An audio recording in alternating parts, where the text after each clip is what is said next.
Hello, everybody, and welcome to the second part of the series that I am doing on this channel about how I got the Rhodes Scholarship. I am a second-year Rhodes Scholar. In my first year, I did a Master's of Science in Sustainability, Enterprise, and Environment, and I've now moved on to my second year, where I've started a PhD in the same department in the School of Geography and Environment. So there are two essays that you will have to write as part of your application. You'll have to write your personal statement and your academic statement. And they're very different, I have to say, from the jump.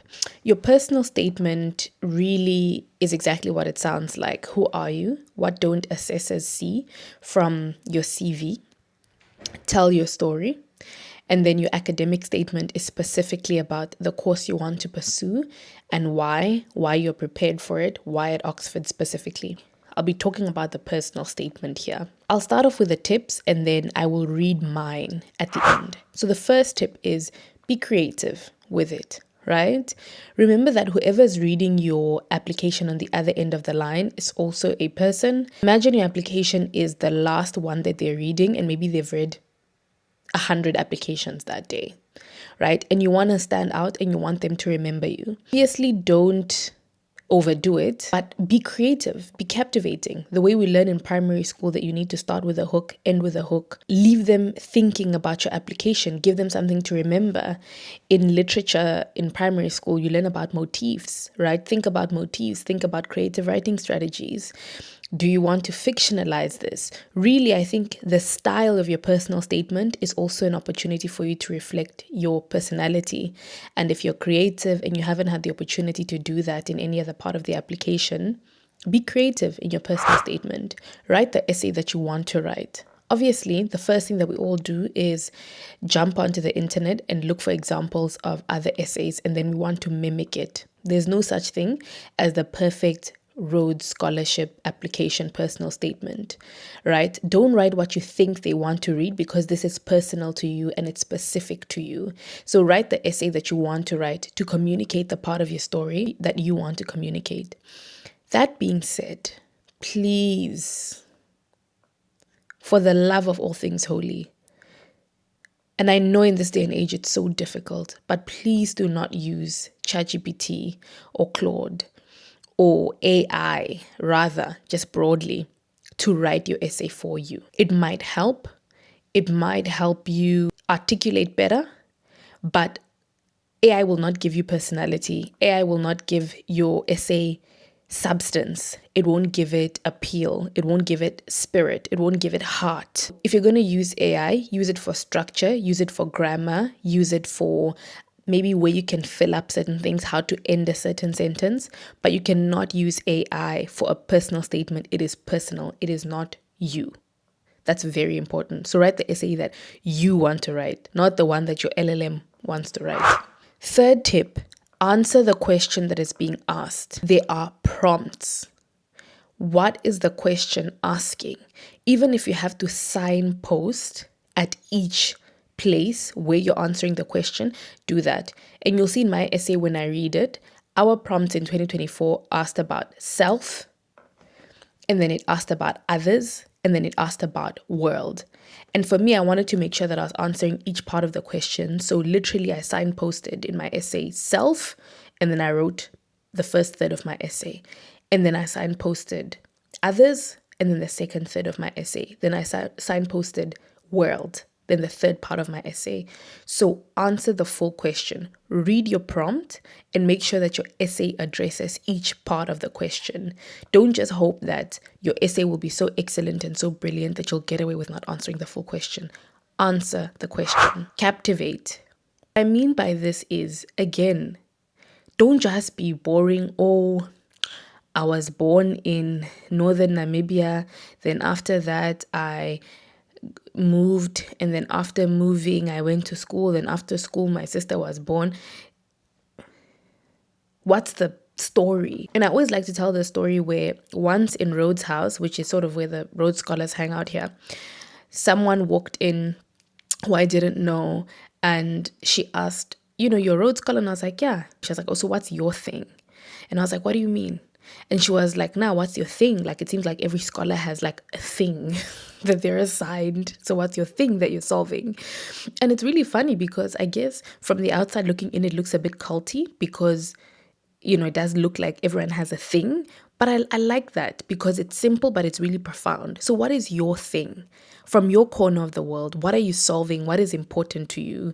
What skill set do you have, and what skill set are you developing that's going to help you solve that thing? So really captivate by telling us what is your thing, and tell us that in a creative way. Maybe that's your X factor, maybe that's your focus area, but what's your thing? Remember, the personal statement is not an autobiography, but it's also not a CV. And the trick is really striking a good balance. So you're not telling us about your mom and your dad and your siblings and where everyone was born and where you moved to and what your biggest fears are. But you're also not telling us the same things that we're seeing in your CV.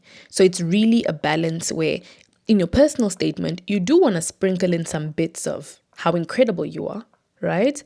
But it's not a CV. I'm hoping that when I read mine now, it's going to be an example. I'm not saying it's perfect, but it worked. What is the Rhodes Scholar quality that you exemplify the most? It's 7:43 on a Saturday morning in my home village of Onelewa, northern Namibia. Sounds of clucking hens fill the crisp air as I walk into the kitchen, the sunlight gently streaming through the chipped window. My mother instructs me to prepare okatete, a brown, thin porridge. I have always been fascinated by this unassuming breakfast that doesn't take itself too seriously. It holds a deep cultural significance, exemplifying resilience, community, and noble simplicity.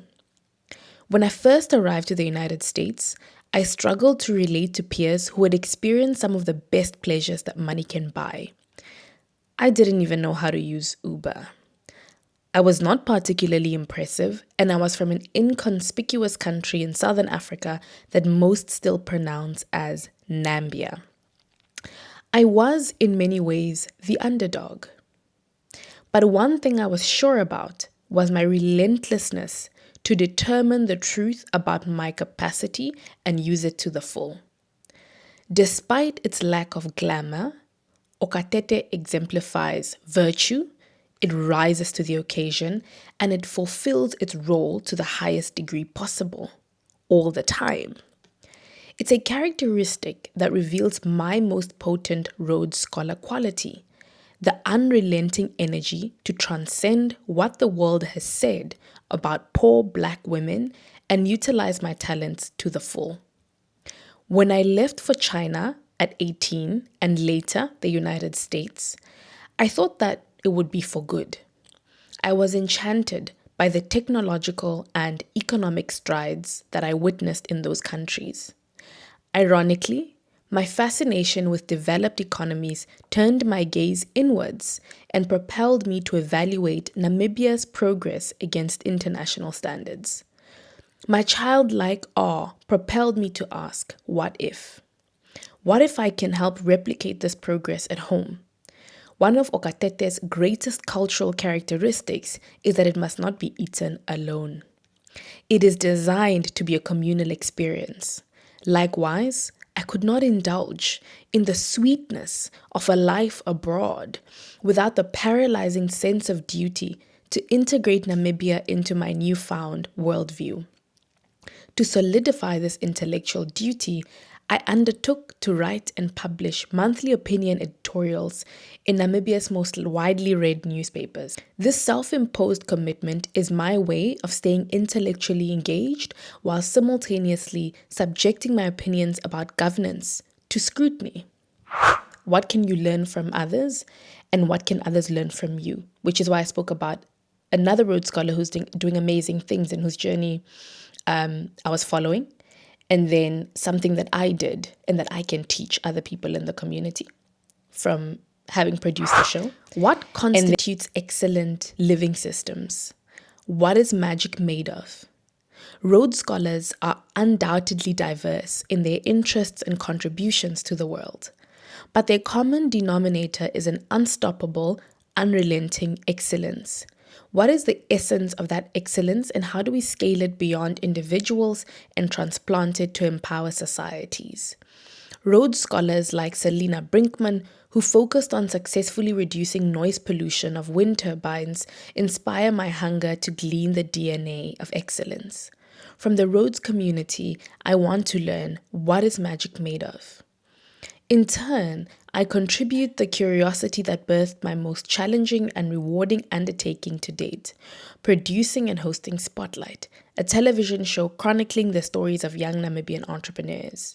Spotlight, a 2-season production which aired on Namibia's biggest broadcaster, is my deliberate way of nurturing my fascination about people and the world.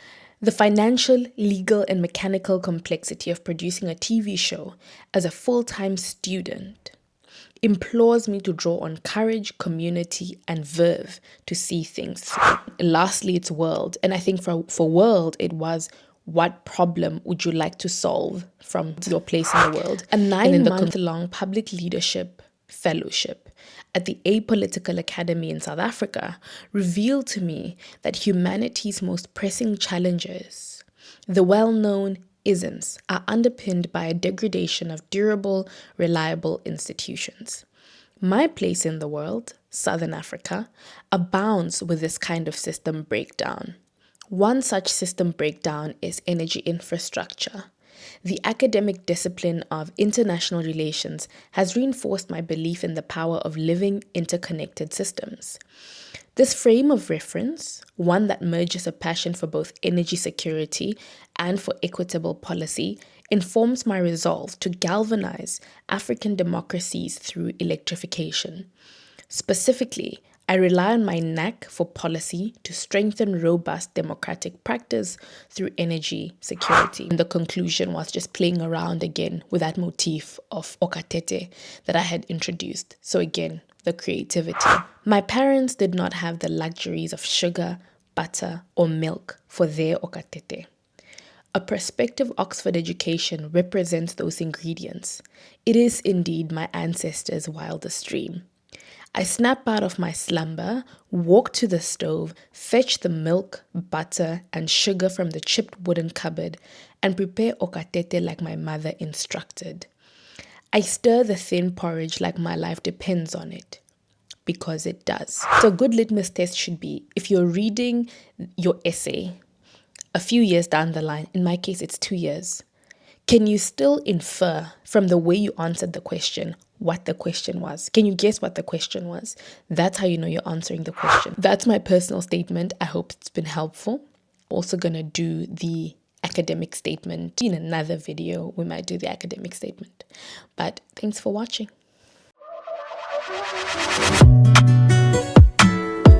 Don't play with it, don't be dishonest.